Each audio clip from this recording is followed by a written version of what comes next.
Hello বন্ধুরা, আজকে আমি বানাবো ঘুগনি আর তার সাথে রয়েছে ফুলকো ফুলকো লুচি। তো সানডে স্পেশাল গরম গরম লুচি আর ঘুগনি সবারই ভালো লাগে।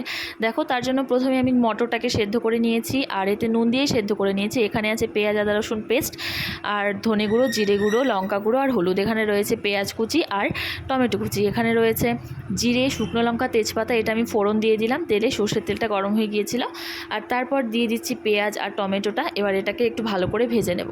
এটা ভাজা হয়ে গেলে এর মধ্যে আমি মশলাটা যেটা রেখে দিয়েছিলাম পেস্ট করে, সেই মশলাটা দিয়ে দিচ্ছি। এবার মশলাটাকে 5 মিনিট ধরে খুব ভালো করে কষিয়ে নেব।